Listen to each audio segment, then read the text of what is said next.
हमारे पापा ना 2016 में ख़त्म हो गए थे और मम्मी 2019 में। बहुत बुरा लगता है अकेले इधर पे, कोई नहीं रहता। जब दुकान से आते हैं तो कोई नहीं दिखता घर में, अकेले पड़े रहते हैं हम।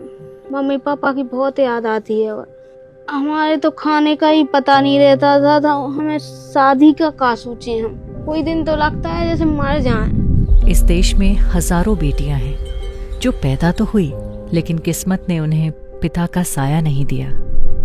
किसी के माँ बाप दोनों नहीं, किसी के पिता दिव्यांग, तो कोई बस इस चिंता में कि आज खाने का इंतजाम कैसे होगा। सब्जी तक के खरीदने के पैसे नहीं है मेरे पास। कई बार तो हम भूखे भी सोए घर पे, मिल गया तो खा लिया, नहीं तो कोई बात ही नहीं, भूखे सो गए, कोई साथ नहीं देता। पिता को सबसे ज्यादा दर्द तब होता है जब वो बेटी का पिता तो हो लेकिन मजबूरी में पिता का फर्ज पूरा न कर पाए।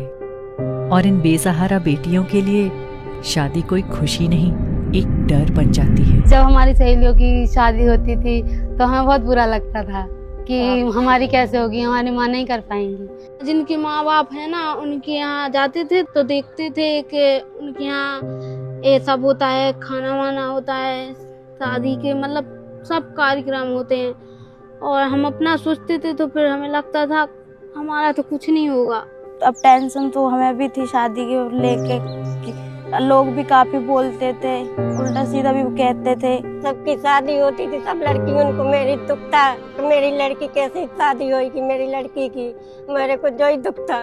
और मेरी बेटी की मैं शादी नहीं कर पाऊंगी क्योंकि मेरे पास पैसा टका नहीं है, कमाने वाला कोई नहीं है।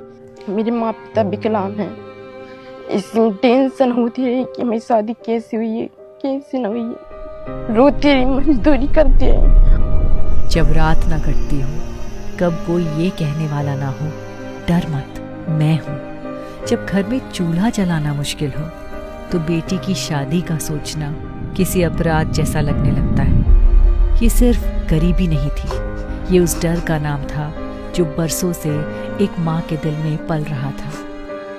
न मेरा घर न मेरा मकान है, कुछ नहीं है मेरा, मैं दूसरों के द्वारे पड़ी हूँ। और तभी बागेश्वर धाम से लोग नहीं, परमात्मा के भेजे हुए दूत निकलते हैं जो सिर्फ पूछताछ नहीं करते, महसूस करते हैं। जैसे किसी पिता ने अपनी रोती हुई बेटी की सिसकी सुन ली हो। बागेश्वर धाम से निकली टीम एक एक घर जाती है, देखती है, परखती है जो सच में सबसे ज्यादा जरूरतमंद होता है।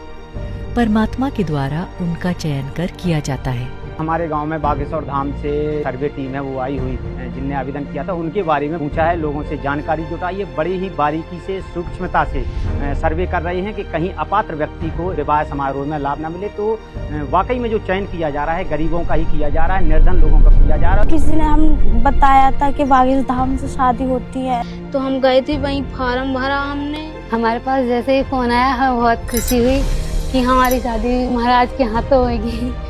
बागेश्वर महाराज ने हमारी सुन ली, 15 तारीख को हमारी लड़की का शादी होगी। फिर एक दिन कॉल आया कि ना तुम्हारा नाम हुआ। हम लोग इतने खुश हुए, इतने खुश, एक बहुत बड़ी आशा मिली है हमें, क्योंकि हम लोगों की शादी के लिए कुछ नहीं सोचा था हमने कि हो जाएगी, इतने अच्छे से करेंगे गुरुजी। बिटिया ने जैसे बताया फोन पे, उनका फोन आया है कि तुम्हारी बिटिया सेलेक्ट हो गई और ब्याह होने तुम्हारी बिटिया का वहीं से। हमने तो बहुत उम्मीद पाई अंदर से और हम तो खुश हो गए।